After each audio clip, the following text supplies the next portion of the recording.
دیکھیے عرب کا جاہلی معاشرہ جو ہے اس کا معاشرتی نظام کیا تھا؟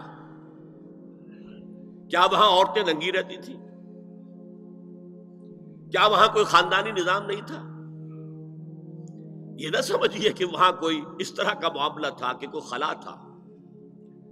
نمبر ایک، ان کا قبائلی نظام بہت مضبوط تھا، اور جب قبائلی نظام مضبوط ہوتا تو خاندانی نظام بہت مستحکم ہوتا۔ قبیلہ خاندانوں کے مجموعے کا نام ہے نا۔ نمبر دو، شرفاء کی جو خواتین ہوتی تھی ان کے عام لباس کے علاوہ دو چیزیں اور ان کے استعمال میں رہتی تھی۔ ایک خمار، اوڑھنی، گھروں کے اندر وہ اوڑھنی اوڑھتی تھی۔ ایک جلباب، لمبی سی چادر کہ جب باہر نکلتی تھی تو اس میں اپنے پورے جسم کو لپیٹ لیتی تھی، لیکن چہرہ نہیں چھپاتی تھی۔ یہ جلباب کا لفظ قرآن میں آیا، خمار کا خمرہن، جلابیبہن، یہ الفاظ انہیں معلوم تھے نا، ان کے زیر استعمال تھے نا، ورنہ کوئی نیا لفظ کہاں سے آ جاتا؟ تو جلباب اور خمار ان کے لباس کا حصہ تھا۔ گھر میں اوڑھنی اور باہر نکلے تو ایک بڑی چادر میں اپنے آپ کو لپیٹ لے، لیکن چہرہ نہیں چھپانا، سر کے اوپر بھی ضروری نہیں ہے کہ کچھ ہے ہو۔ البتہ نہ گھر کے اندر کوئی مخلوط اجتماعات کی کوئی پابندی تھی، مرد ہیں عورتیں ساتھ ہیں، بیٹھے باتیں ہو رہی ہیں، خوش گپیاں ہو رہی ہیں، کھانا کھا رہے ہیں ساتھ مل کر، جیسے آج ویسٹ میں ہے۔ اور نہ ہی اور باہر جو ہے کوئی مخلوط جو ان کے اجتماعات تھے ان کے اوپر کوئی پابندی تھی، ایک جو ہے مخلوط معاشرہ تھا۔ لیکن نمبر تین، وہاں ایک طبقہ تھا کنیزوں کا، کنیزیں، باندیاں، عام خادمائیں، انہیں جاریات بھی کہہ دیتے تھے، چھوکریاں۔ ان کا جو ہے معاملہ یہ تھا کہ ان کے لیے نہ کوئی جلباب تھی، نہ کوئی خمار تھا، یہ ننگے سر، ننگے منہ، چہرہ کھلا ہوا آتی تھی۔ لباس کے بھی کوئی بہت زیادہ ان کے کوڈ نہیں تھے۔ بے پردگی، عریانی، بے حیائی اور بے شرمی، یہ سب ان میں تھا۔ یہاں تک کہ ان کے آقا ان سے پروسٹیٹیوشن بھی کرواتے تھے، جس کو کہ روکا ہے قرآن نے آ کر سورہ نور کے اندر۔ ذریعہ بناتے تھے آمدنی کا، میری کنیز ہے، کوئی اسے استعمال کرے، پیسے دے، کمائی ہے نا اس کی، میرے پاس آئے گی، میری کنیز۔ تو یہ پروسٹیٹیوشن، قحبہ گری جو ہے، یہ بھی ان کے اندر عام تھی۔ تو یہ دو طبقے ہو گئے، شرفاء کی خواتین اور یہ عام چھوکریاں، خادمائیں، باندیاں، کنیزیں، جاریات۔ اور ان سے چھیڑ چھاڑ کرنے کا لوگوں کو حق تھا۔ وہ بازار میں نکلی ہے تو وہ چھیڑے گا، کیونکہ وہ تو ان کا معاملہ یہ ہے۔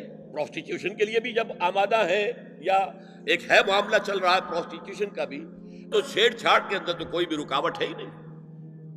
اس پس منظر میں دیکھیے اسلام نے جو معاشرتی چینجز کی ہیں، جو معاشرتی اصلاحات کی ہیں، ان کے ہدف کیا ہے؟ پہلا ہدف مضبوط خاندانی نظام۔ یہ خاندانی نظام شروع ہوتا ہے ایک مرد اور ایک عورت کے درمیان ازدواج سے، اور وہاں نکاح ہوتا تھا۔ ان دونوں کے درمیان جتنی محبت ہوگی، جتنا قرب ہوگا، جتنا باہمی اعتماد ہوگا، اتنا ہی خاندان مضبوط ہوگا۔ اس لیے کہ یہ فرسٹ ڈائمنشن ہے خاندان کی، شوہر اور بیوی۔ اب شوہر اور بیوی کو اللہ نے اولاد دے دی، second dimension has been added now. استحکام خاندان کے لیے ضروری ہے کہ اولاد والدین کا ادب کرے، ان کی خدمت کرے ان کے بڑھاپے میں۔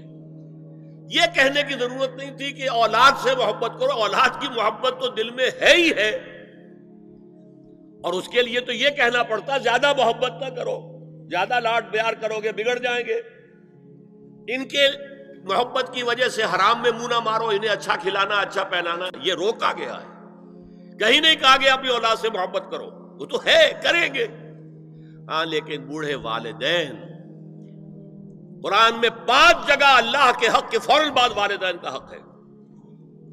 وَقَضَىٰ رَبُّكَ أَلَّا تَعْبُدُوا إِلَّا إِيَّاهُ وَبِالْوَالِدَيْنِ إِحْسَانًا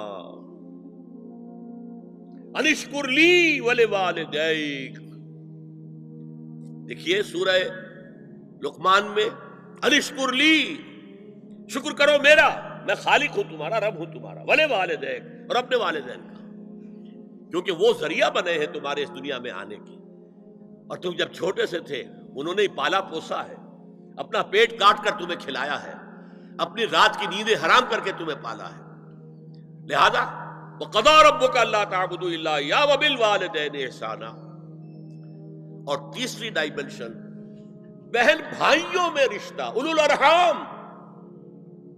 صلہ رحمی کرو، اخوت. یہ 3 ڈائمنشن ہوئے نا. ہمارا سپیس کا تصور کیا ہے؟ 3 ڈائمنشنل سپیس، چوڑائی، لمبائی اور اونچائی یا گہرائی. تو یہ 3 ڈائمنشنز ہے خاندان کے ادارے کی.